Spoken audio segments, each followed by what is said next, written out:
counter pick. They just end up with like, okay, the support and AD carry on the other side has been shown for a long time, and we're just going to eventually lock in the AD carry that we already knew. That's a Sylas top lane. Yeah, Sylas top lane into Gnar. Well, it could be mid. But they did buff the AP ratio on the Gnar ultimate. Which is very funny. Which is Sylas buff. So we have actually seen this counter pick already work out here in the LCK as well. So pretty cute that Dudu is going for it yet again. I want to say this is the third time here in GGG Law Park I've watched Pays lock the Lucian on 5 after the enemy AD carries were locked up a long time ago. That won the Sylas into Gnar matchup before. So let's see whether he can do it again.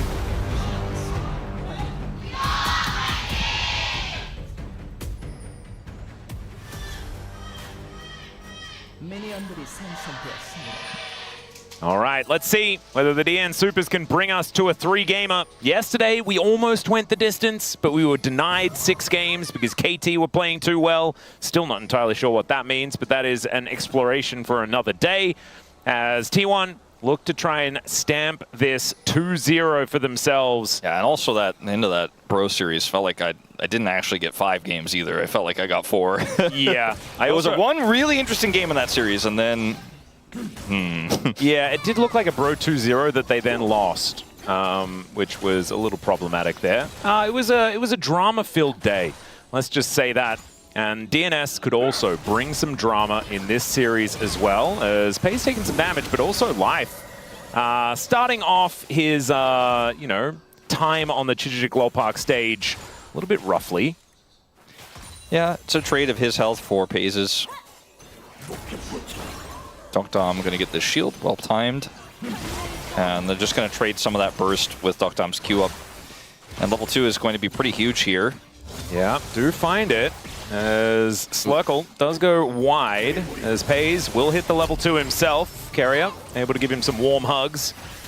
As they are still taking a fair bit of damage, but Dokdom as well looking worse for wear. Has already used the barrier. Slurkle does go down. Dokdom on the tightrope on this one, because he's got to know Pays has barrier here. Yeah. And he just trusts that Q damage is going to be enough. He's playing around the cooldowns, but man, that was a really risky play. Pays could have flashed on him and got his cooldown back and then forced it with the barrier. That was really scary. Well, Dudu also taking a lot of damage here as Doran getting on top of the Sylas. Kingslayer is there. He has to flash to get over the wallop. And it is going to be Doran getting out of there. Flashes traded here in this top lane. That was insane aura from Dudu. Like, I feel like Doran was just kind of confused. He was like, I think I die. I'm not sure about this. I don't like it. I'm going to walk away. Oh, Oner actually circumnavigating Pyoshik here on this bottom side of the map as T1 moving further forward. It looks like DNS know what's going on, but there's the flash out. Both of them leaving, but they're so close to dead. Oner also in a little bit of trouble, but will be able to tank up 2 turret shots and survive. First blood over to T1. And the jungle gap continues. Oner just with a nice rotation, like you mentioned, kind of avoiding Pyoshik and going underneath there, finding his way in. And is able to help them secure this kill. He's the one who picks it up, just barely able to escape with his life. No pun intended. And that's a really rough start here for Dokdom and Life. You know, they subbed Life in. He's playing Lulu. But the Emilio Lucian lane, once again for T1 again, it's not the best uses of counter pick in terms of how they could have like hidden some other things, done some more fun stuff, but guess what? It works when it works. It's a robust lane. It counters a lot of these scaling lanes, and Pays performs on this pick. Yeah. And when he has jungle attention here, I mean, they almost get 2. Well, this is the crazy thing. It feels like a bit of a tri-lane at the moment as Oner comes on over. Dudu almost connects those chains to probably take a whole bunch of turret damage, which he probably doesn't want. Gnar on a bit of a win streak at this point in time. Doran's on the list. Yeah. And it has been doing relatively well, although it didn't into Dudu when he played Sylas the time prior. So see whether Dudu can make that one happen yet again. I think the fires are certainly a light elsewhere on the map, though, for the DN Supers. Is decent polymorph there onto Pays, but he is still just running away with this.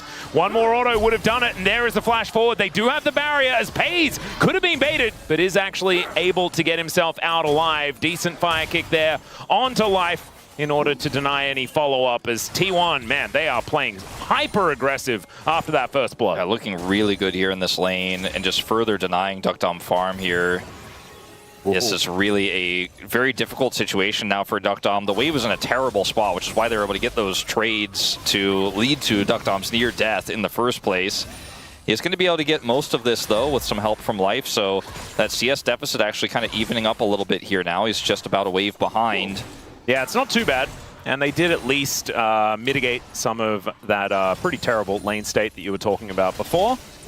As level 6 is hit for our mid lane. Pioshik is on a ward, so not really much he can accomplish here unless a mistake is made. Yeah, Paze doesn't have flash, as now Dudu finds the ulti onto Dora, and he's charging up that Mega Gnar, though. This health bar is even bigger than it already looks, and Dudu was looking worse for wear, as Oner walks over this control ward. We'll be heading up towards the Grump to try and challenge Pioshik here, but does walk back just to clear out this vision. The tri-lane continues. Oh, yeah. And unfortunately, Pioshik can't really punish, even though he had vision there, so both junglers just walking over control wards, as this has also been a bit of a streak here. Yeah. Tibbers took a little bit of a timeout, as we saw, but is back in the action one more time. As Faker just throwing some autos around. Bears hibernate. Oh dear, that's the 50 gold going over to Closer. Yeah, not the right time of year for it, but... Yeah. All right, well, should be Tibbers coming back relatively soon. I think was just trying to soften up Closer, make sure that he doesn't get all-in or anything like that, as Oner moving over. And Closer, you can see these trades working out for Faker with the electrocute on this Annie. Some of this game has felt for DNS that they're hanging by a thread in these lanes, right? I mean, Life and Duckdom both basically should have died once extra more than they did. They were down to, you know, sub 50 health. They both survived those additional exchanges, Life dying the first time, of course, but this has been a dominant bottom lane. Mid lane is looking great for Faker, and Dudu had that aggressive play to trade flashes, but has since, you know, not been able to push the advantage any further. And you could just see from this early game alone, a big lead has been generated across the rift here for T1 without any real big team fight happening. Yeah. It's certainly working out pretty well. However, I do like what DNS have in like mid to late game fights and things like this. T1's certainly a lot more mid game focused with this composition. So I do think that there is, you know, still some game to be played, but the tempo vibes, Wolf, certainly feeling pretty T1 favored, and that is going to continue as Dudu dashes away, but will probably need to flash if he actually wants to escape. Does find the Crescent Guard, though, as he flashes out of the way of the Gnar ultimate. Now Pioshik finds Faker as there is Closer going between the worlds. A lot of value with this ulti, as now Oner has to flash away as well. And Closer picks it up off the back end to even out the kill score. Massive there from Closer, gets the Q2 to finish off Oner with the execute. Paze knows junglers are topside, wants to make an all-in happen here with his ult advantage. Oh dear. The polymorph value is real. Oh yeah. And so he is going to be fine, Duckdom that is. We'll hit level 6 in just a moment. Still, I wouldn't call him safe per se, but we do see Pioshik, it does have ult. In fact, Paze might be baited here a little bit.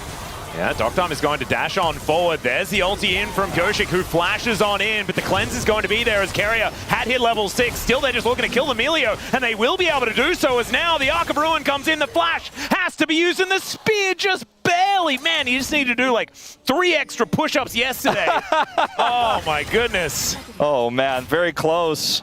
Had a lot of near misses and near deaths in the bottom lane. DNS picking up a gold lead after these exchanges, though. Yeah. And that's pretty massive for them because, like you said, there's a lot of scaling elements in this draft. Now, there's still a big deficit in the bottom lane. Now, what I really like about this fight here is how Dudu plays this Crescent Guard, slows this down, right? Pioshik could have ulted in, but they know Faker has prio, and he just pops Crescent Guard to buy a little bit of extra space, then goes over the wall, and they turn this into a fight on the opposite side of the pit, where this becomes really tricky for T1 to actually fight out now. And Faker is just like, all right, well, we don't want any more of this, and Closer gets the snipe. That could have been a disaster. Instead, they turn it into a big win, and then Paze and Keria overextend here. The Pantheon did not ult in that last fight. Perhaps they did not account for the fact that Pioshik could rotate down this quickly. He's got so much damage. There's not a stacked Q on this spear, but in live... In the meantime, Dudu looking for an angle here as Doran's in trouble. The chain lash comes in. He just needs a little bit more as he finds finds the solo just before he gets taken out. Oner does get the challenge, but damn, that's going 1-for-1. Brilliant there for Dudu. Absolutely huge. He picks up a pretty big gold lead himself, and this is the Sylas into the Gnar. It's what Dudu has kind of made a thing right here in the LCK. Do you remember who he beat last time? You mentioned he was the one who won last time. I actually didn't know. I can't remember. Okay. I know that he won. That's about it. That's the extent of my knowledge. As Closer looking for a bit of an angle here as Faker unable to find the Incinerate. Tibbers comes down just to defend the Annie. Closer does have control. Yeah, it'd be nice for Closer since Faker will have to TP and the waves are not in a good spot for Faker. As we'll watch what happened here. It's from Dudu.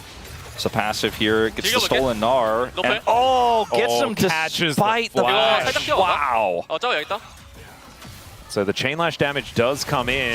And yeah, does manage to find it in the end. Just barely. Also calls out the no flash on the Gnar. And also his Kingslayer just came back again. So if he had just that little bit of extra health, he might have been able to kill Oner as well. Just with how powerful that W can be. Yeah, it's pretty insane. Extended fights. Doesn't have Conquer, but still. Faker taking most of his health bar. The dash cannon to finish it off! And he just overstays! Yeah, Faker didn't have, he didn't want to TP back there. The wave was in a horrible spot. And so he kind of greeted to stay. He's down on CS, right? Like, the wave management there from Closer, pretty nicely played. And it's, in fact, Closer who teleports back, and Faker's in this awkward spot where he's trying to fix the wave, and he just gets knocked down. He will have the TP to return to lane, but I don't think he's really interested in coming anywhere near Closer anytime soon, as T1 will at least be able to use this bottom side prio here to grab Dragon. Now let's check it out from Closer's perspective. Just hits everything. And that's kind of what happens, as even looking at what Pyosik was doing in the middle of solo killing Faker in that moment. I think he was kind of he just knew, like, I have the damage for this. Faker shouldn't stay here. Yeah, going for it. Dash cannons forward and just looks away. Pretty cute stuff as Doran just crushes his way in, and Dudu says, no, not this time. Just dashes his way out. Faker also flashed, so that's a big engage tool gone for T1. Flash Tipper is one of the best in the game. And they don't have to worry about Drake. Of course, they were able to take that in the interim. But this bottom lane has kind of been repaired based on that gank from earlier out of Pyosik. So DNS certainly back on the front foot. We were talking about the tempo vibes being against them. Well, they have pretty aggressively reclaimed them here in this game. We'll see whether T1 can respond as Kraken Slayer now completed here for the Inara. Doctarm will certainly be a big threat here in this game as Oner looking for the win becomes lightning onto life. Doesn't quite get there as T1 will be able to move past this turret and zone away the DNS bottom lane. The problem with all these cool flashy plays for DNS is that their main carry, he just can't get the money. He's not farming, he's 30 CS down, he's zoned off the turret. So it looks good in some areas, but Pyosik? Okay, does get stunned as Closer goes in, but still, Faker taking a lot of damage. The flash forward to get the stun. It's Pyosik locks down another one as Faker will go down yet again. Meanwhile, fight towards his bottom side as Pays gets polymorph, but he just waits it out. This damage from this Essence Reaver out of this Lucian, just kind of absurd. And with Milio's help, you just kind of get constantly chunked down if you're the Unara in this situation. Oh, there's the Gnar back from Dudu. This play looking really cute. Not quite able to finish him off, but that is a lot of damage. Both of those plays, like, he's able to get the kill in the mid lane onto Faker, and then, okay, Pyosik's back. Yeah, Pyosik making his way in. There's the wild growth as the flash comes out from Keria. Really nice one as Doctarm getting on in there. Finds the Arc of Ruin onto both of them. As now DNS looking to try and chase them down. Pays will be able to get back towards the turret, but is he safe? That's the question. Man, needed to do those push-ups, did Pyosik, as he cannot quite find the length on that spear. Still, it's going to be such a big win here for Doctarm, who can push the Lucian away here and maybe grab some plate gold. Pays is actually going to stay. It's relatively healthy here, in fact, on this Lucian after giving a few moments time. But, like, the plays we're seeing from DNS are just wins, micro wins everywhere outside of Doctarm in the CS. Like, whether it's Closer chunking Faker down, right? And then Pyosik actually goes for the kill there, which was pretty surprising to me, but he knows he has the damage there. He is Pantheon after all. And then the play topside where Dudu doesn't kill Doran, but he chunks him out of the lane, right? And this is a Sylas with a kill advantage, with a CS advantage over an Gnar, with very little jungle attention up here. So, I mean, there was jungle attention from his opponent, in fact, and he still got the kill. So He is doing very well. I think with all these tools, if we get to a late game, even with Duckdom being 1,000 gold behind now, that will matter less and less because he has such a front line to play through in this game that all he needs is one team fight where he gets a few kills and that lead for FaZe will wash away. And it's not necessarily like the Sylas angle where he has a, you know, Alistar ult to steal away. The Unbreakable Will is so incredibly strong, but he's got Gnar ultimate. He can throw down his own bear. Exactly right. Melio, I don't know whether that's a good one. It doesn't seem very good. But Crescent Guard is phenomenal as far as a defensive ult option is concerned. I think the hijack choices for the Sylas come later in the game are going to be pretty powerful. As FaZe pushing out this bottom lane once again, and this is still a problem for DNS to solve. But it's less so as the rest of the map seems to be going pretty well. Malignant's done here for Faker as the ulti comes through from Dudu. Oner looking for an angle, but the dash cannon does get Dudu out of there. And he's just happy to absorb this pressure. Pyosik moves down towards the bottom side, does get seen on control vision, but you can see the bottom lane just going to be rotating towards closer. FaZe wanted to get rid of this Aurora who does just bounce through her ultimate. Ooh, Faker, he does have his ult, but he cannot stay. Yeah, there's the stun coming down as Duckdom looking to finish off this Annie. He will be able to do so. Tibbers gets angry, but isn't going to be able to do anything about this as the 50 gold goes over to Pyosik this time. Duckdom's like, all right, you didn't give me the kill. You could have at least given me Tibbers. Come on. Faker not having a great game here. Did have a really nice performance on the Orianna, but the Annie has been targeted here by the DN Supers so far, and plate gold going over to Duckdom. I mean, it turns out putting the Sylas in the top lane and putting the Aurora in mid was absolutely the call for DNS. Oh, yeah. As Doran does have Mega coming up, doesn't quite find the wall up. There's the ulti as they both just throw each other into the same wall. And Pyosik turns up exactly when he needs to finish off the Gnar. Flash out from Dudu to keep him safe. And this Sylas is really starting to become a big, big problem. I just think that I thought we learned, like, is it just me? It seemed like my read was that Pantheon was pretty good. Yeah. I think we're not supposed to give that to the other teams. That is first something pick. that everyone has been attempting to learn throughout this week. I'm looking at the 4-0 and 1. I'm like, this is not the first time. Like, I'm not surprised. And I want to give Pyosik credit. You know, he had a rough game one, but he's really turned it around here. But and I love Pyosik. He's one of my favorite players, but it's kind of a Pantheon issue. You know? Yeah. It's not like Pyosik is like some sick Pantheon we didn't know about. This isn't really surprising or new information. He's just at the right place at the right time. He's a world-class, world champion jungler, and he's just able to make impacts everywhere. And DNS are playing aggressive, and he is just helping finish off so many of these critical kills. And now DNS have such a lead that the Inara deficit means very little to me. I really think that it's going to not matter all too much unless FaZe can get some insane picks here in the mid game where he is at his strongest. He is on 2 items now, does have his Flicker Blade at the ready. Yep. I mean, the thing is, Duckdom is just going to scale better than FaZe naturally as a champion, right? So they don't even really need to worry too much about it, as Life is also there to augment this damage from the Inara. Keria, similar situation here alongside FaZe, but I think we're going to need to see some team fights and what it's going to look like from T1 and how they're going to be able to navigate it to see how this game is going to go. As the Rift Herald does come down in this mid lane, should be able to get a charge in order to take out this turret. Shelly will be able to do that. So that is a second turret going over to T1. Yeah, kind of putting a bit of a hole in the gold lead here for DNS. Yep. As Oner is playing very aggressively here with Faker's backup, but Faker is just not strong right now. Yeah, Closer is actually going to be able to tag Faker as well, as he will be put down very, very low.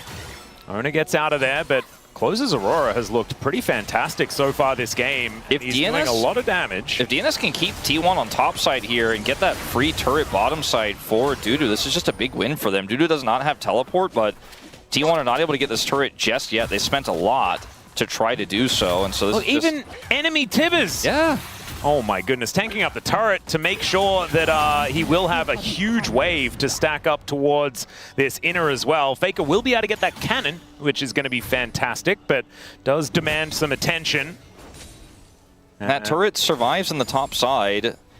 I say that, but it looks like with no TPs here, Doran might be able to, with Mega here, clear this wave and then finally take it down. But you know, T1 didn't get as much back out of that play topside as they were expecting. I think they were hoping for some kills and a big swing of gold there while they put the pressure on to take that turret out, knowing that Dudu didn't have TP.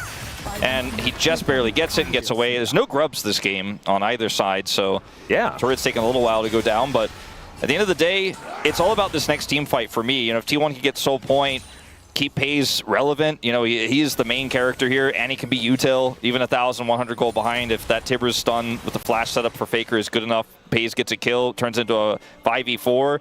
This game is absolutely winnable for T1, despite some rocky starts here in sides, but that's the Dragon. I think that is going to be the big deciding factor. If T1 fight there and lose, gets you know, swept, and Duckdom gets a few kills, then I think we've got a series on our hands. Yeah, and the Cloud Soul value from both of these teams, but largely DNS, is absolutely huge. I mean, they've got quite a few lower range champions, as well as tricky champions, right? Like, Closer really wants to be ducking in and out, and movement speed going to be very, very valuable there. Obviously, I'm biased, but I do think that it is going to be highly sought after for both of these teams. And T1 already with Double Dragon in hand, in a minute's time, might be able to get themselves into a really good position, despite the fact that the gold is still a little bit in favor of DNS. And you mentioned sometimes we have these crazy tech pauses with T1. You've also talked a lot about how it just always ends up being Cloud Soul at least once in these series. And you've said that a few times, and the first few times I said, I was like, well, that's just a weird like Atlas Jinx thing. But after you said it, I've kind of been tracking it a little bit. We haven't had a Cloud Soul all week, by the way, and now we get it as soon as T1 plays. You're on to something. Yeah. They're always very good at it. Like, even in internationals, they're often very good at getting the Cloud Soul. Often Earth, Wind, and Fire as well. This time, not so much, as Duckdom trying to fight against Pays, who does offer back quite a bit of damage as well in a very quick burst. A little bit scary. As DNS wanting to set up for this Drake as best they can. Pyosik on vision.